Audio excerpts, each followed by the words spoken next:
আল্লাহ। আমার প্রিয় ভাইরা, আমি আজকে এই চমৎকার দুপুরে সূরাতুল আহজাবের 35 নম্বর আয়াত তেলাওয়াত করেছি। কত নম্বর আয়াত? আপনারা আমার দিকে তাকান। আপনাদের মাথার উপরে ড্রোন গেলে ওইটা নিয়ে ব্যস্ত হওয়ার দরকার নেই, আমার দিকে তাকান। 1 to 1 ব্রেন টু ব্রেন আমার দিকে তাকান। সূরা আহজাবের 35 নম্বর আয়াত। আওয়াজ করে সবাই বলেন তো কয় নম্বর আয়াত? 35 নম্বর আয়াত। এই আয়াতে আল্লাহ তাআলা তার প্রিয় বান্দাদের 10টি বৈশিষ্ট্যের কথা বলেছেন। কয়টি? আজকে 10টি বৈশিষ্ট্য নিয়ে আমরা আলোচনা করব। আল্লাহ তাআলা কাদেরকে পছন্দ করেন? আমরা আল্লাহ তাআলার প্রিয় ভাজন, প্রিয় বান্দা হতে চাই কি চাই না বলেন তো? চাই।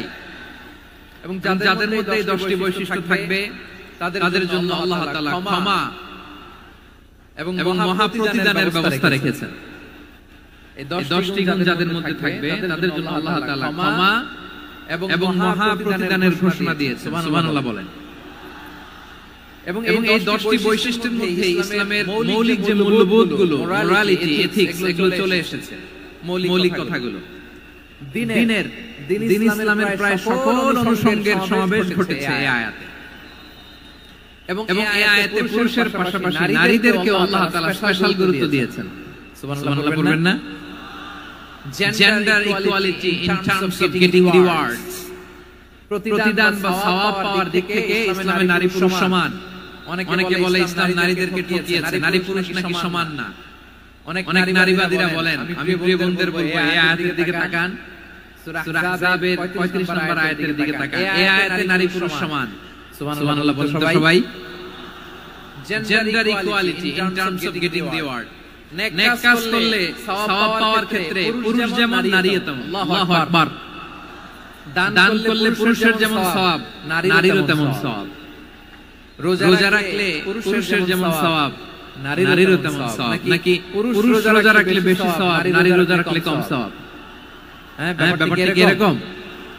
আওয়াজ করে বলেন ময়মনসিংহ, ব্যাপারটা কি এরকম? না, ইকুয়াল। নেক কাজের সওয়াব বা প্রতিদান পাওয়ার দিক থেকে সবাই সমান, নারী কিংবা পুরুষ কোনো পার্থক্য নাই। প্রিয় ভাইরা, এই আয়াতে পুরুষের পাশাপাশি নারীদের কথা বিশেষভাবে বলা হয়েছে। এই আয়াতটি নাজিলের একটা প্রেক্ষাপট আছে, শানে নুজুল আছে। আমাদের প্রিয় আম্মা জান উম্মে সালামা রাদিয়াল্লাহু তাআলা আনহা, উনি একবার আল্লাহর রাসূল সাল্লাল্লাহু আলাইহি ওয়াসাল্লামকে বললেন, ইয়া নবী আল্লাহ, মালি আসমাউ রিজালা ইউযকারুনা ফিল কুরআন ওয়ান নিসাউ লা ইউযকারনা। নবী হে, এমন কেন আমি কোরআনে দেখি যে প্রায় পুরুষদের কথা বলা হয় কিন্তু নারীদের নিয়ে কথা নাই। পুরুষবাচক শব্দ ব্যবহার করা হয়, নারীবাচক শব্দ ব্যবহার করা হয় না। এর কারণটা কি? ফাআনজালাল্লাহু তাআলা হাযিহিল আয়া। এরপর আল্লাহ তাআলা উম্মে সালামা রাদিয়াল্লাহু তাআলা আনহার এই কথার প্রেক্ষিতে তার এই অ্যাপিল, তার এই আবেদন, তার এই আকাঙ্ক্ষা পূরণের জন্য এই আয়াতটি নাযিল করেন। চিল্লায়ে পড়েন সুবহানাল্লাহ।